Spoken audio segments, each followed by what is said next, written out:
Hello, how is it going, everybody? Welcome to another night of chess and psychology.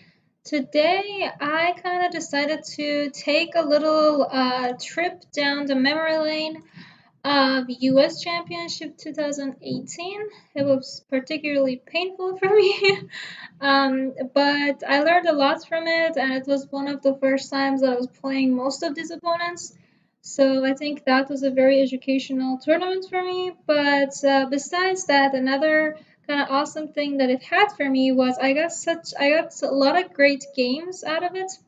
Not necessarily I managed to get away from with winning um, as much as I got good positions, but I am quite proud of how I played. So I think it's kind of fitting to take a look at that since tomorrow U.S. Championship starts, and I'm gonna have to face most of this. Well, actually, not most of them. A lot of the opponents kind of changed, so we'll see how it goes. But so this was actually 2018's U.S. Championship first round when I was playing Anna Sharevich. Actually, I saw Anna recently. Oh, well, I mean, when I say recently, I mean like this year, summer, like 5, 6 months ago at this point.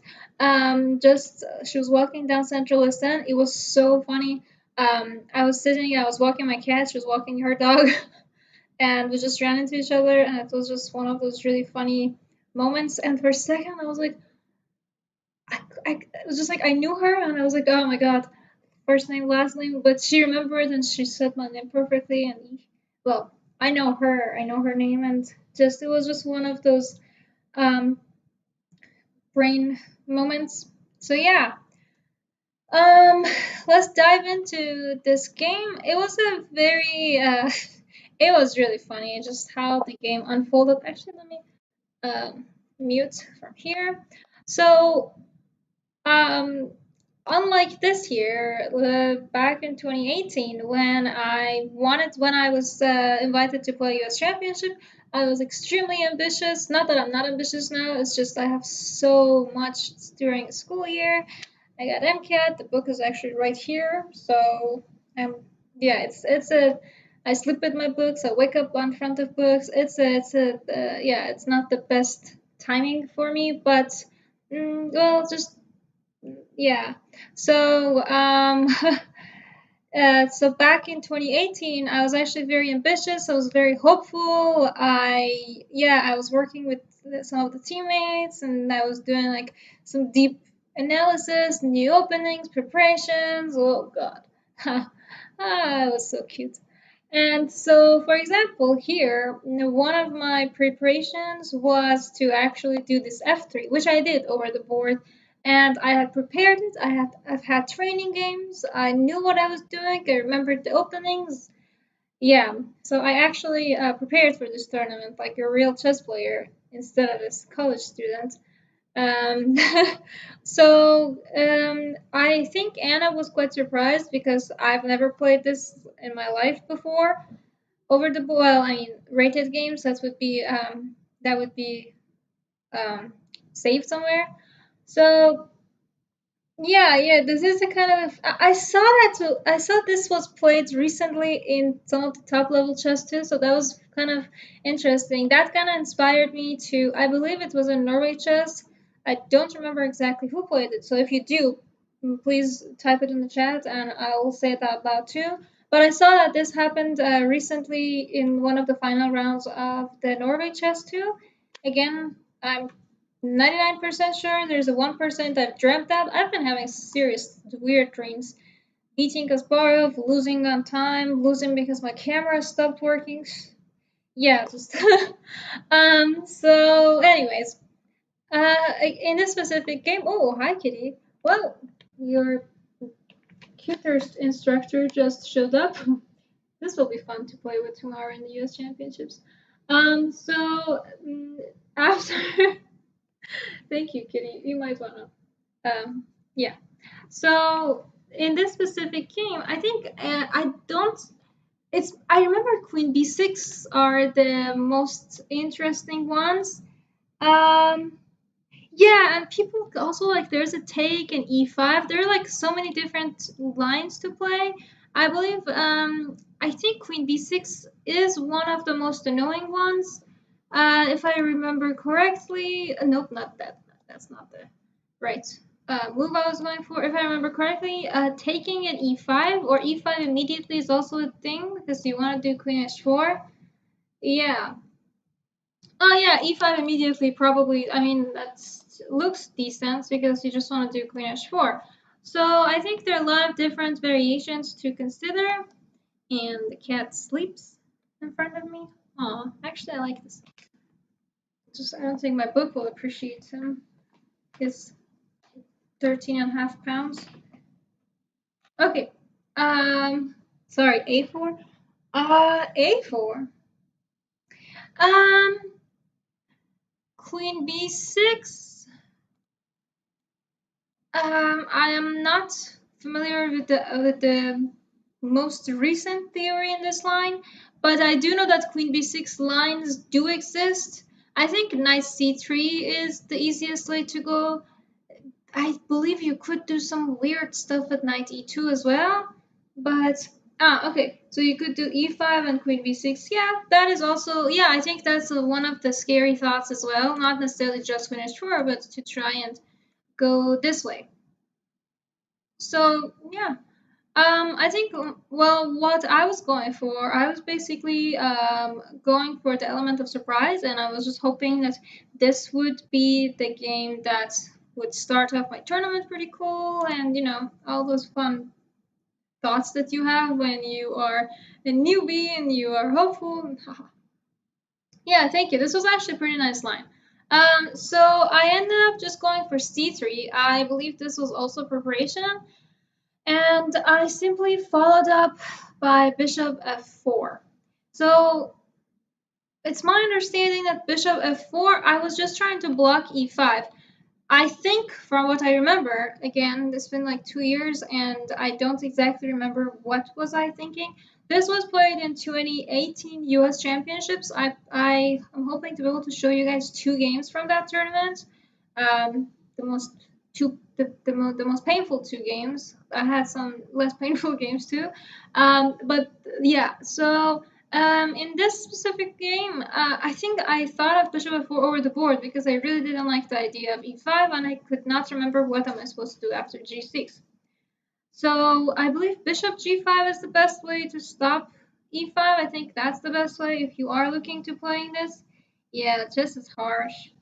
Not as harsh as MCAT though. MCAT is just so it's taking away my sleep. I dream about it. I have nightmares about it. I wake up thinking about it. I have dark circles already about it. Oh man, I miss being 18.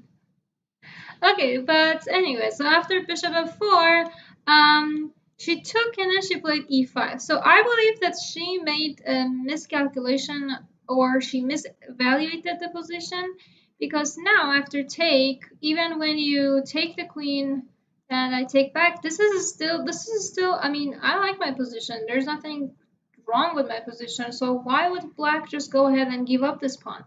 I wouldn't recommend that. And I don't think she was quite happy with her position after this anyways. So she ended up playing bishop e6, which was a great move because if my bishop got to c4, my bishop would be quite monstrous, right?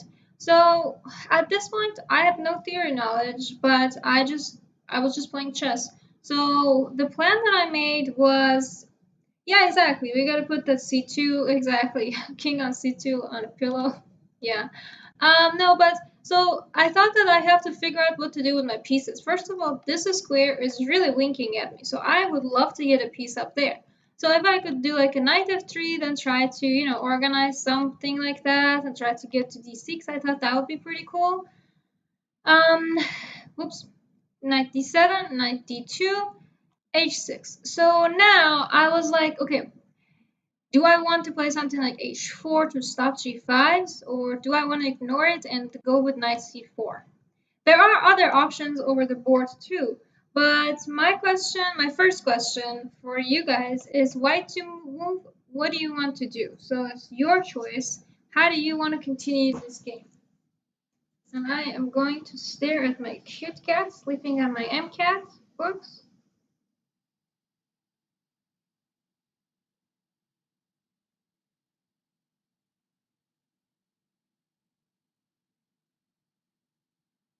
Yeah,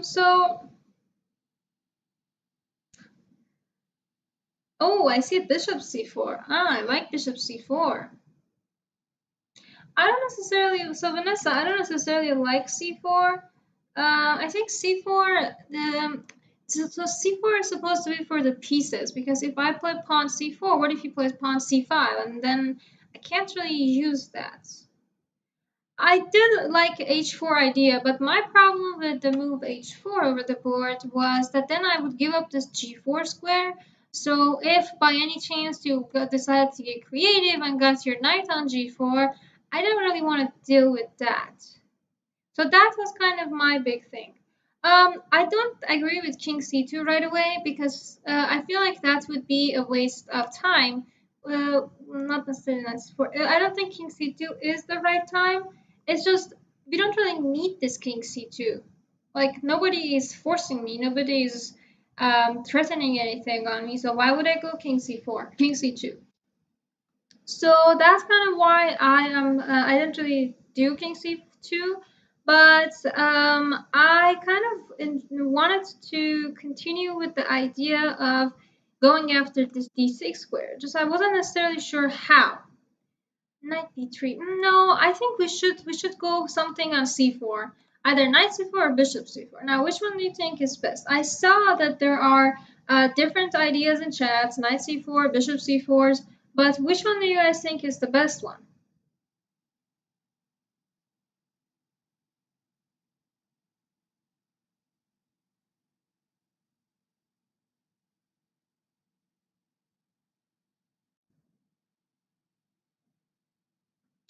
Yeah, you shouldn't rush it. I think that's the thing too.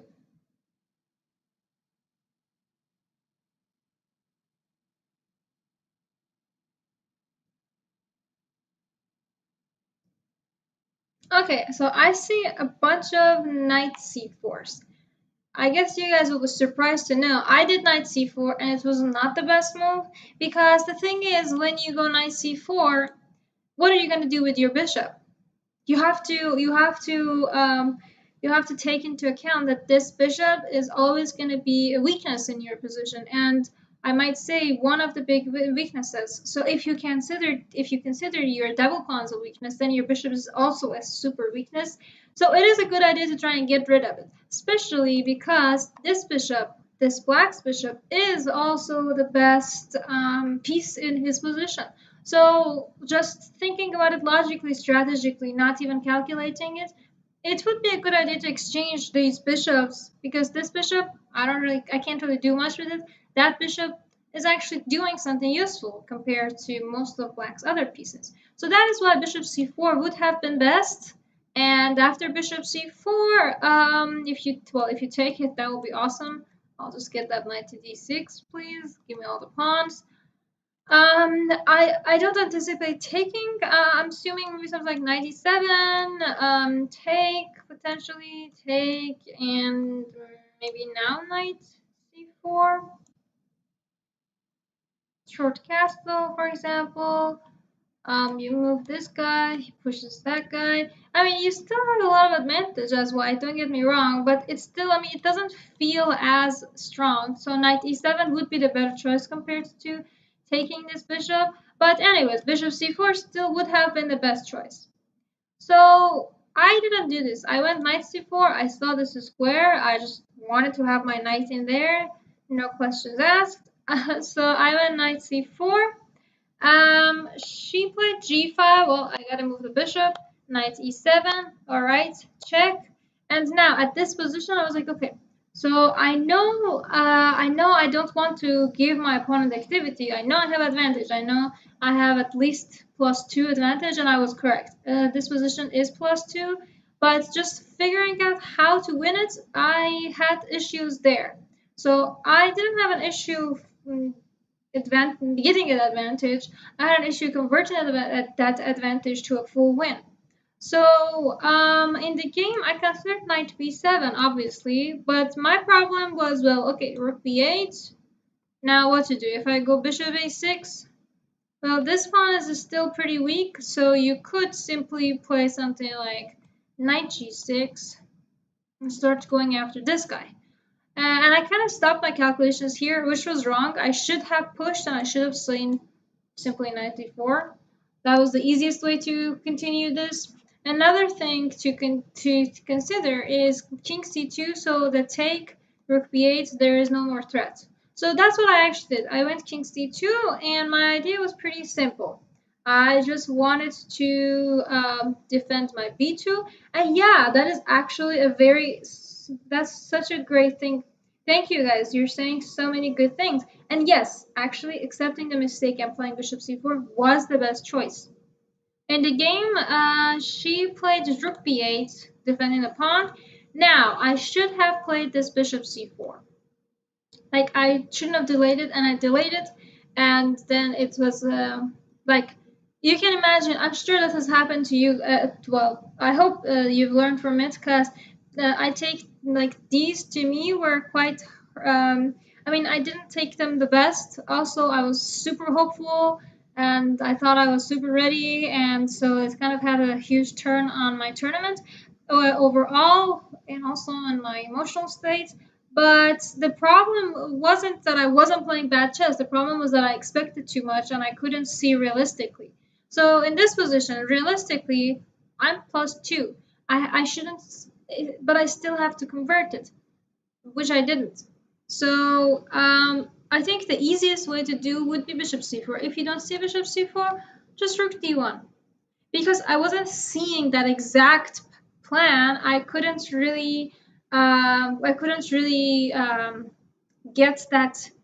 I couldn't really just calm down and find the right move that the position needs, and I was just trying to do whatever I could to form an attack. Yeah, this was U.S. Championship 2018. I thought it would be a good trip down the memory lane. I believe that's how Americans say it.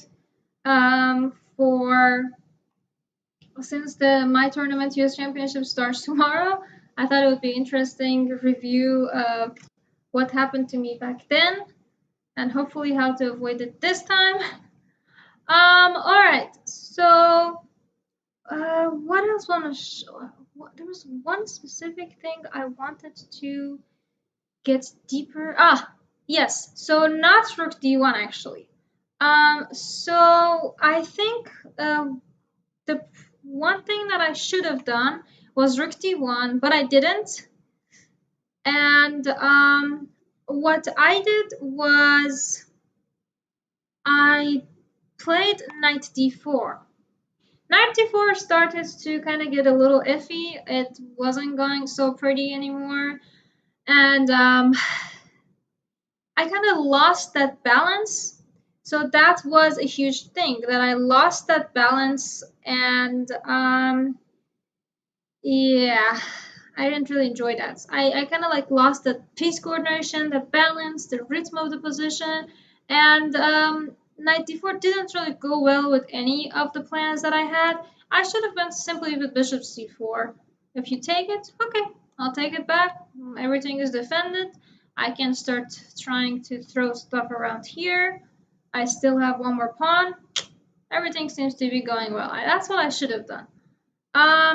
However, what I actually did was this 94. I'm still a little new to lead chess, so sometimes I get lost on what I'm trying to show. But yeah, I think 94 was a painful move to make. Yeah, 94, and she just played knight g6, simple stuff. So I want to ask you guys, so white to move, what do you think we should do? Keep in mind you still have one extra pawn, your position is still pretty great, but your opponent is beginning to fight back. So, what should we do?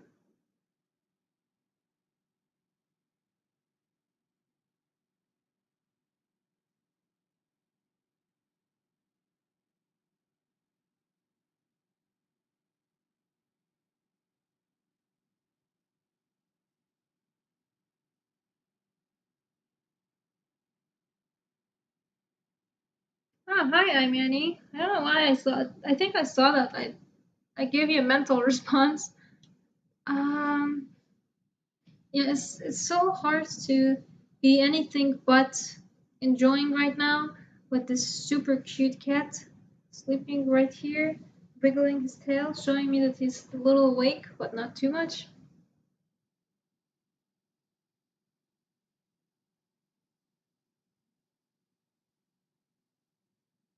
Ah, Clockton. What is the kitty's name? Tishi. Yeah. So I think knight e6 is interesting. Rook d1 is interesting. Bishop c4 again should have been considered.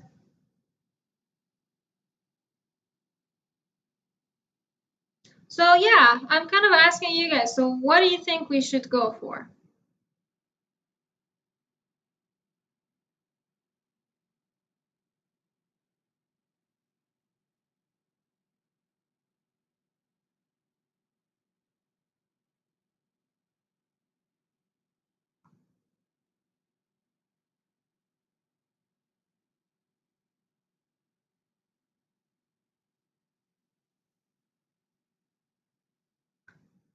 That's a good point. Can I keep the pawn? Huh.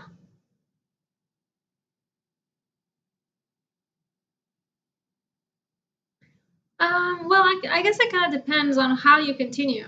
Because if you were to play, well, that's true. But if you were to play bishop c4, something like take, and for example, take on e5. See, if the knight takes on e5, then I still can't fight it with something like knight d6.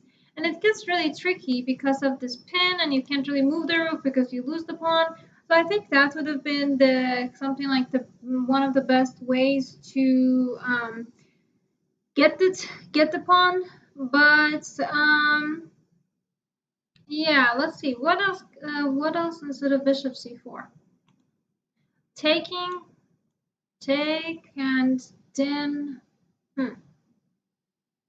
the problem is my pieces really don't have coordination. So if I were to play something like bishop c4 now, just king e7, and I don't really see a way. I think actually black is doing a little bit better here.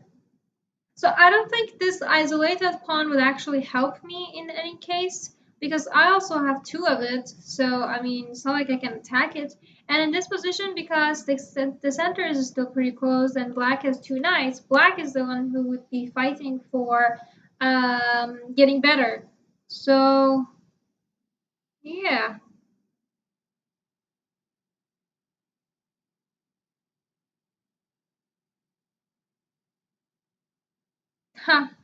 Yeah, I wasn't the biggest fan of my position at this point either. And I kept thinking, where did I go wrong? Because I did everything right. I developed, I put the king safe, I got the knight in the outpost. So where did it go wrong? So that was what I was trying to figure out, and I couldn't really make it work. And so that was a problem. And I eventually, kind of at this point, I made a weird. I mean, I think rook d1 should have still been the move because even if you take on e5, which is what most likely would happen, now I could try to like trick you with something like bishop e2 because we still have that pin that I mentioned a little before, and that pin would still be pretty annoying. I could try with rook f1, stuff like that. If you take it with the other knight, same. I could just try to maybe do bishop c4, take, and the knight is still pinned, right? I think this would have been an interesting chance.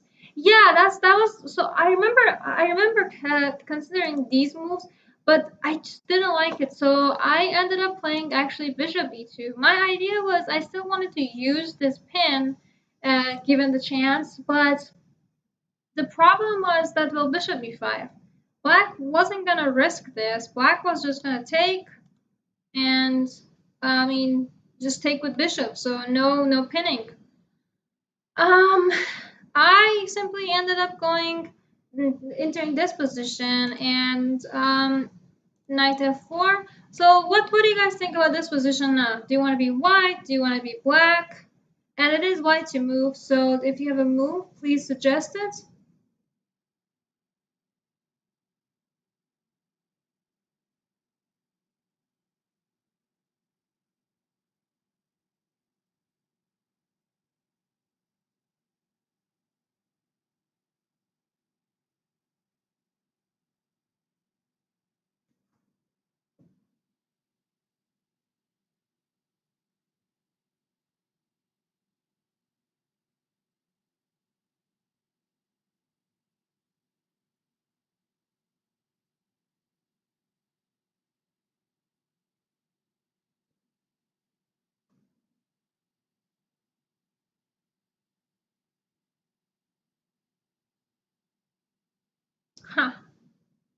Okay, I'm reading the chats and it's really interesting. So I'm getting a lot of knight c4s. Open up. Yeah, that's ideally I want to open up. I got two bishops, but I don't really see how.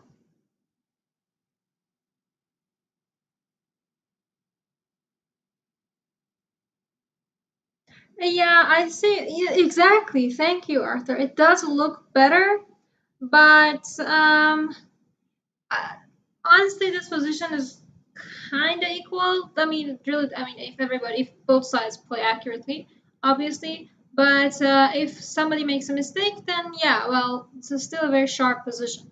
So I just went knight c4 because, well, I gotta save that knight, right? And I played e5.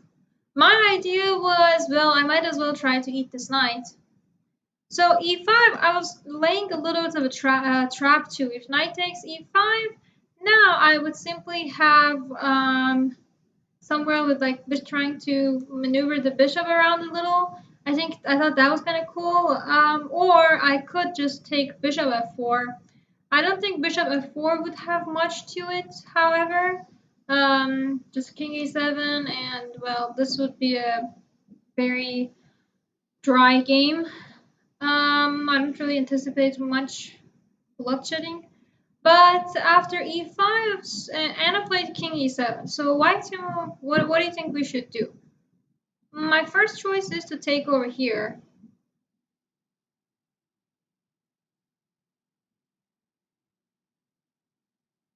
Yep, it is kind of dead drop. I agree. Take, take. I took b5. Here I did a very interesting move. I played rook f1. So my thing was after rook f1, if you take it, it is so funny. Check, king e8, bishop h5. Take, for example, rook d1. I thought this was such an interesting line to calculate, and I was so ready to go for it. Yeah, exactly. But she was smarter than that. She wouldn't let me get into this position. Why would she grab a piece just to be suffering all through it, right? So I think this was one of those moves that I think if I was playing like a lower rated, well, actually that's not. If I was playing someone with a huge difference in level and chess understanding, then most likely the opponent will be like, free piece, well, let's take it. Why not?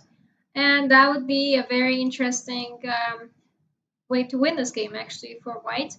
But she was smarter than that. She understood the position. She understood that this position doesn't really have much to offer.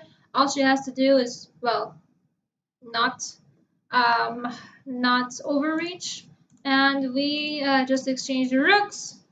Well, I gotta save my knight, and this ended in a very reasonable draw. Like I don't really. I mean, I think this is as draw as a position gets, honestly. But yeah, this was a very interesting game. Not exactly my most favorite chess, my most favorite game ever, but I think it was a very good. I mean, now that I look at it, it was very educational. Just how to decide between knight c4 or bishop c4, because like there's so many different rules that they teach you when you are developing your chess, but at the same time, they don't exactly help you identify, well, which one should you use? Well, so that was a big thing that I struggled with a lot, that I couldn't distinguish, like, should I use what I learned or should I, like, trust my gut?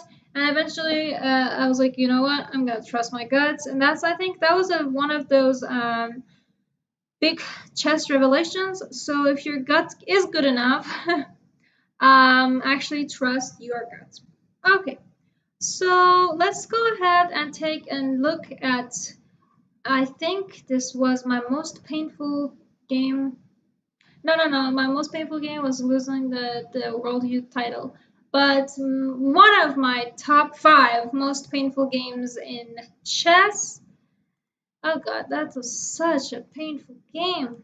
Okay, Am I mentally prepared to look at it? Probably not, but we'll go ahead.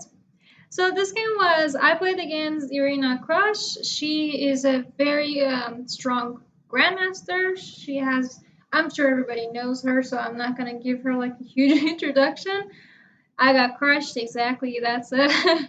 Yeah, but I was crushing, and then at some point I was just kind of just went like a balloon style. All right, so again, back in the last tournament, I was so creative. I prepared so much. I learned a whole new opening repertoire, Grunfeld. Uh, again, yeah, that was funny. So I prepared this. I enjoyed playing it. I would very much like to play it again. I thought these positions were such an interesting position, and she is a very strong chess player, no doubt there. Oh well, hello. I guess the only way to win my pawns is with the cuteness of the cat. So, uh, well, Kishi, you wanna maybe give me some room to see the board, honey? Thank you, thank you. Um, D5 instead of D6. Well, I have, to be honest, I have tried a lot of different openings. I've tried a lot of different, like the King's Indian style, Queen's Indian style, Nimzo, D5, some weird B5s. Just, I think this is what really suits me. So I really enjoyed this Queen B6 ideas with the fianchetto. Honestly, I don't know like what would make me not play this. Oh, well, I guess when I'm preparing for opponents, really depends on the opponent. But ideally, I think this is a good choice to do. So this idea with Queen B6, I believe there a lot of interesting Grunfeld books have also came out. For beginners, I would recommend center. E4, you do E5. While as whites, you try with E4 and add some tricky D4s just to get. For beginners, really depends on the level because I know some beginners who have trouble mating. They don't know how to mate. But I know some people who I would say they're beginner, but they're a very different level. They know how to win the game. Just the whole concept of knowing to win the game and the different some of the different checkmate ideas. That I think that's a huge difference level. Okay. What is your my final style? Huh.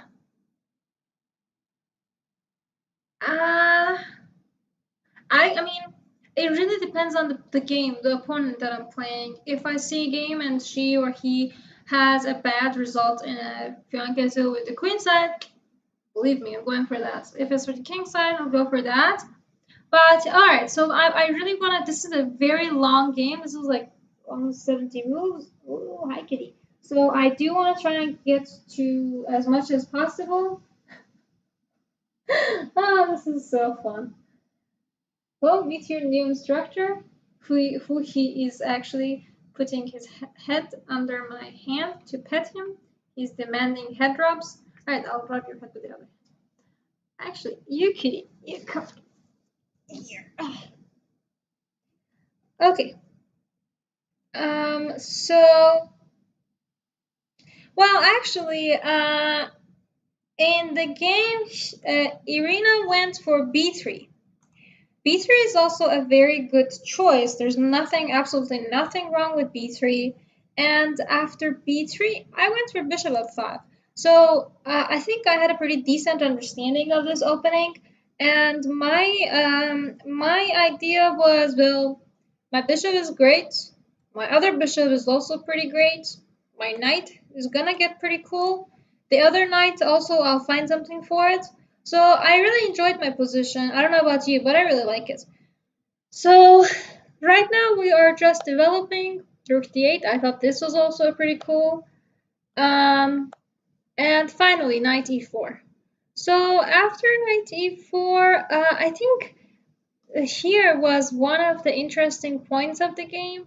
So she played e3, which was a little bit I don't want to say wrong or unorthodox. I think unorthodox is the right word because usually when you have G3, you don't really want to do E3 unless you absolutely have to.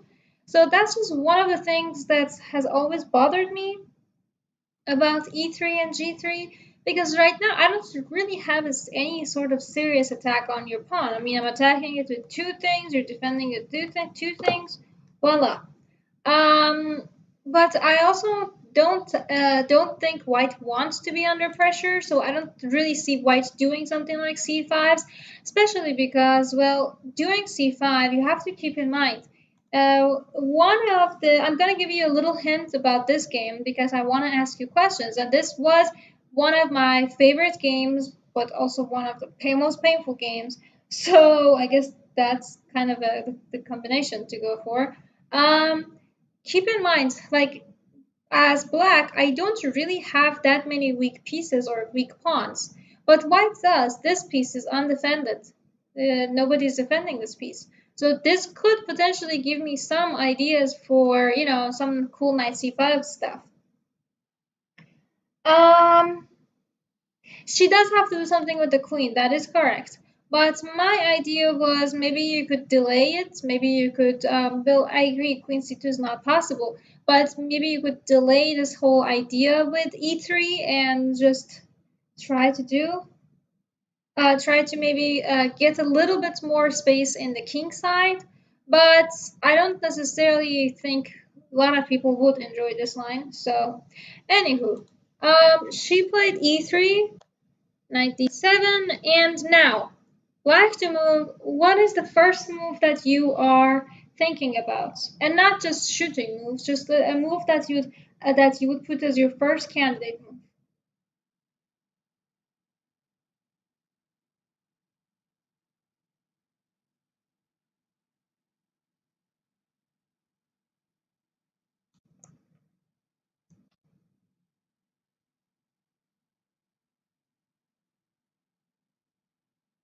Huh, nobody's saying the move that I did.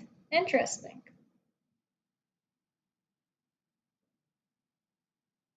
Well, I think knight c5 is immediately off the board because, well, the pawn takes. Exactly.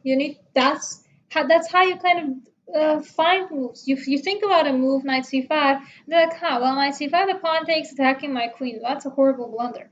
So you gotta move your queen. And keep thinking about,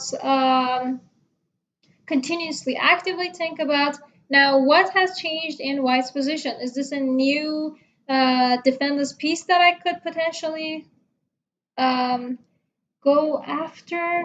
No, knight d2 bishop e4. Your knight on e4 is much better than the white's knight. Why would you go for it? Exactly, queen a6. See, when you start talking to yourself, you figure stuff out. I don't think that applies for most things in life, but in chess, when you silently talk to yourself, you figure stuff out. But yeah, queen a6, I think it was a very interesting thing to do because see, I'm pinning that, also pinning that. Knight c5s are beginning to get funny, and she actually missed it. She played a3, and now, boom, knight c5. I spent so much time thinking which knight would be better to take to c5, this one or the other one, and I just landed on the d1 because it was more aggressive, it was just more activity, more space, open the rook, and I really liked to have this knight, so now I might want to take and then play knight e4 as well. So it kind of gives me that flexibility. Take, and after that, she simply played knight d2. So I think knight d2 was particularly interesting because you gotta defend this pawn at the same time. You had to save your knight. You're attacking the other pawn. So I think this was interesting. But what do you guys think about taking on c5? Do you think this is something that could happen, or is black simply just winning now?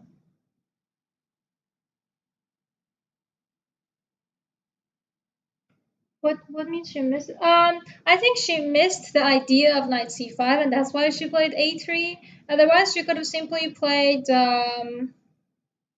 just moved. I was attacking the pawn. That is correct.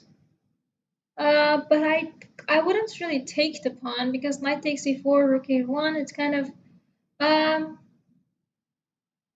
why did you take it with the e pawn? Oh, well, that's also a good question. So first of all, this position, black is winning exactly. We take over here and just bishop d3. That should be easy enough. Why did I take it with the e pawn? Exactly for that reason, because I was trying to lay traps and I wanted to open up my rook. So that was my idea. I wanted to get more space. I could potentially take it to the knight, but if I take it to the knight, I don't really have any threat right now. So that would give my opponent a chance to kind of get away with it. Just play like just move this knight basically anywhere. And now the bishop is defended. I'm not really attacking anything. So I didn't really want to give that time to the opponent to run away. Um, Oh, the question here. Whoa, that's a lot of arrows. The question here on what I mean by a3, she missed it. Well, I mean a3, I think she missed it because with a3, knight c5. If I was white, I would never allow knight c5. Um,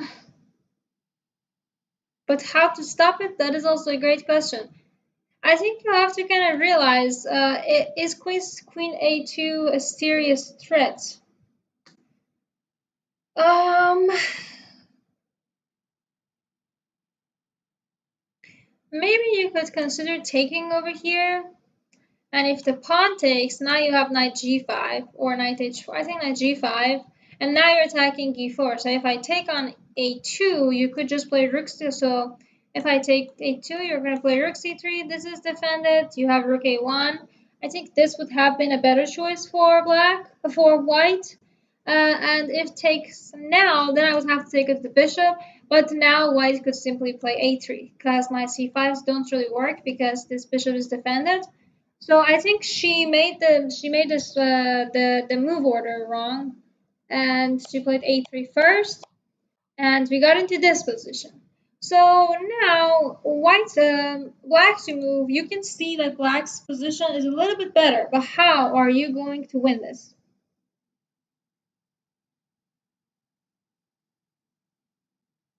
Yeah, knight c5 is not an easy move. I agree.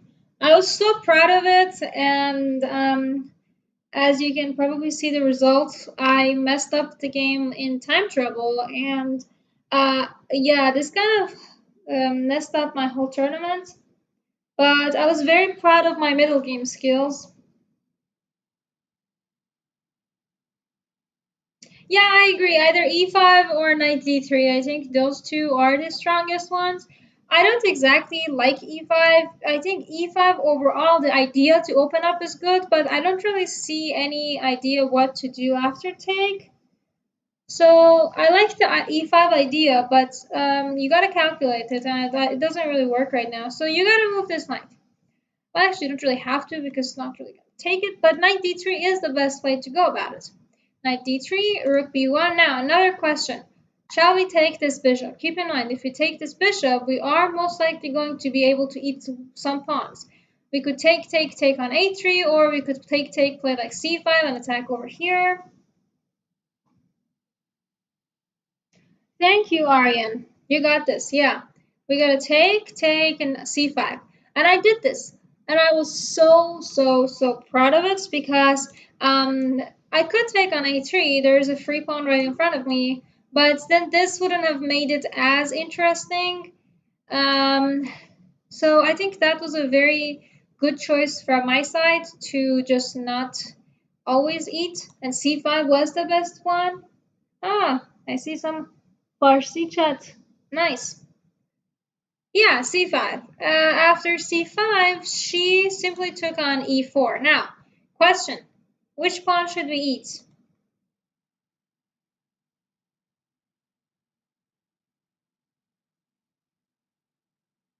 That is true, Patrick. The pawn would most likely hang in pretty much all the positions, so I don't think it matters as much.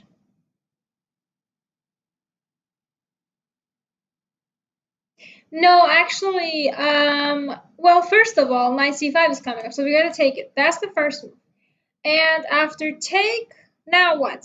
If we take, if we were to take the d4 pawn, so if I was to play bishop takes d4, now rook goes to a2, I do have an interesting, I have an interesting two bishops, but the position is still pretty hard to want to convert it to a full point, and so um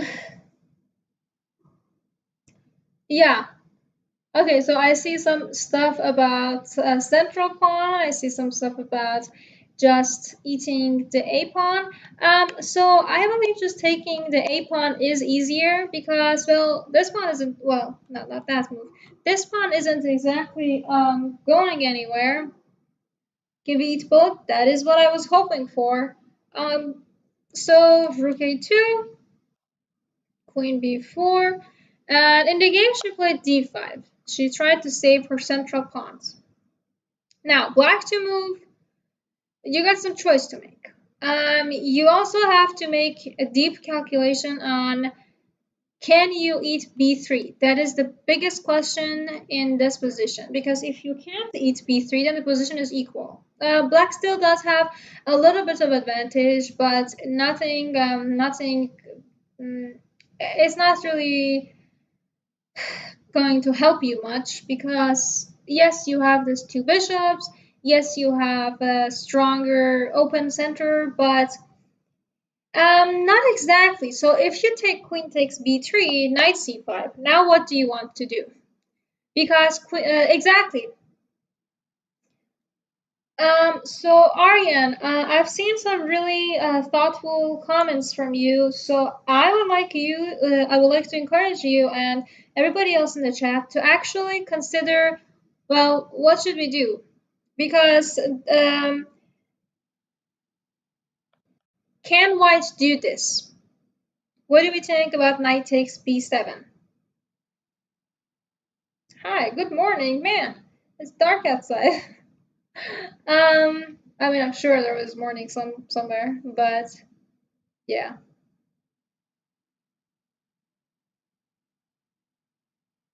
What do you think about knight b7? Can white do this?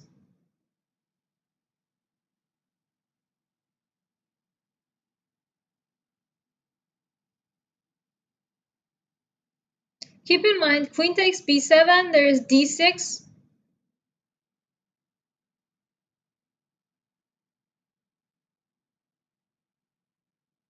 And then after d6, d takes e7 is happening. Your a8 rook is getting weird. Actually, black did need to go for this. This was the best line for black, and I was quite proud to see this. That is true. White can't. But exactly why is now what do you want to do after d6? What is the strongest move? There is a suggestion on anything else besides taking, and white is actually better. So you have to take. You can't just move this rook around. You gotta take it. And now, black to move, what do you want to do? And oh, the stray cat is back. So there is this little cute stray cat that comes here every night to kind of like hang with Pishi from behind the door, and I feed it sometimes because it's so cute. And yeah, so if anybody wants a cute stray cat, I got one right here. So you are going to hear a bunch of meows because Pishi likes to um, convince me to let him out so he can chase the other cat. So, actually, queen d7 is not a good move because queen d7 takes over here, and bishop d3 interesting, but simply takes with check. You take back and just, I mean, I guess just rook d1 also works. And this is not really, I mean, I don't really see this having too much for anybody. Queen d7 is not the good move. The most accurate move is actually queen c8. And I was so proud of myself for finding these moves. And yeah, and it didn't really work out at the end, so it was very painful. So as you can see, bishop a8. Oh boy, you really can't do this. Because I mean, the game actually turned out this way, but the thing is, this queen is going to be monstrous. I got two bishops. Well, I have two bishops in exchange for one pawn and one rook. So, I mean, if I could somehow get these bishops to work together, that would be, yeah, that would be quite painful for white. So, in the game, actually, Irina took on e7 first, rook e8, and then she took, I took. So, my whole idea was that I understood that I can't really defend this pawn, and I can't really defend this rook, so I'm gonna lose both of them. But the way to lose it was my choice. So if I could take this pawn, if this rook back with the queen, so something like come here and then take it, that's what I should be looking for. So I could put my queen in the prime position. And now this is actually +5 for black. So black is super winning, and I messed it up. So if you mess stuff up, no, you're not alone. To be fair, I messed it up in time trouble. I remember I had very little time on my clock, but still, I should have played it much accurately. Bishop e6 was a good choice. So my idea was that okay, I need to eat this pawn. Like no kidding, that pawn gotta go.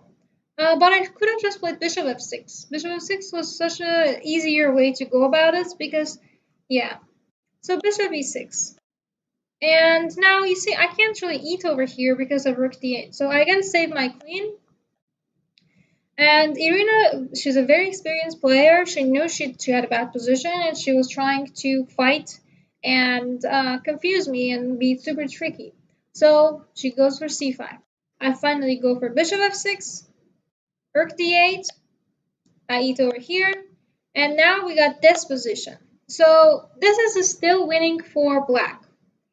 But white still has this one pawn that she could be quite hopeful about. So what I should have done is the first thing is stabilize my position. What are some of the threats in this position? Threat number one, well, my bishop. Threat number two, this back rank is going to be painful for me. So the best thing to do in this position, just combining those two, was to play king g7 to avoid anything with the back rank issues and to defend my bishop. So my biggest problem in this endgame was the fact that I left my pieces defenseless. So don't do that, and that is one of the things that I'm hoping not to do, not to go through again in this US Championship starting from tomorrow. I don't want to have my pieces hanging. So probably that's my goal for the interview. I don't want to leave hanging pieces ever, never, never. No pieces left behind. Yeah. So I didn't really do that in this position. I just went king, bishop e5, queen b7. Now you see this is getting actually super active.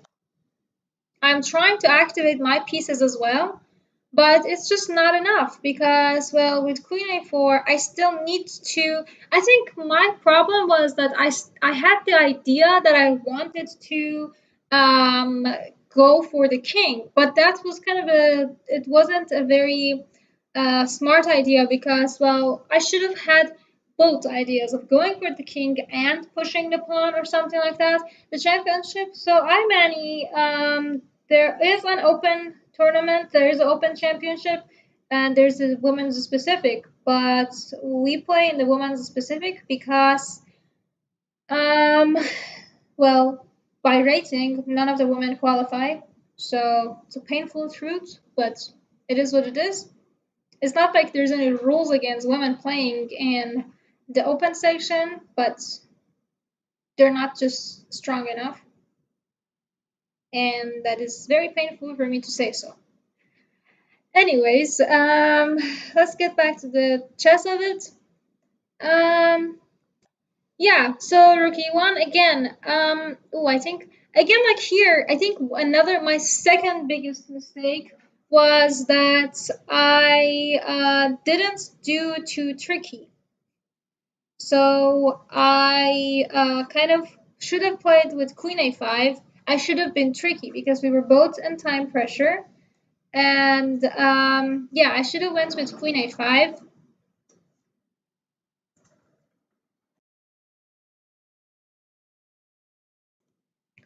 Okay, so Queen A5 that I didn't do, sad stuff. I simply played Bishop D4, and you can see Bishop D4 was already a huge mistake. Because Bishop D4, now she could actually take over here and go for something with, sorry, Queen E7.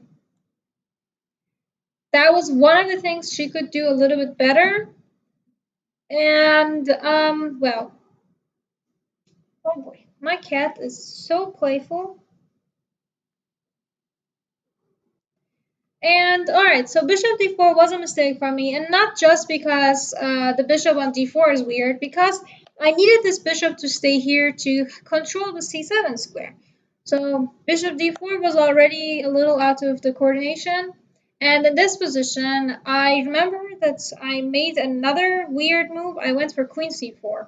You see, I shouldn't be doing these moves. I should have this king here. I should have this bishop save. Um, Now, this is getting really dangerous because, well, this bishop is pinned. This pawn is beginning to, really get painful. I played bishop d5, queen f4, and so here I actually should have taken bishop takes c6, rook c1, queen d5. I should have continued with this way. And this would be still pretty hard to try and win, but black does have the upper hand. However, I made the mistake slash illusion of queen c3.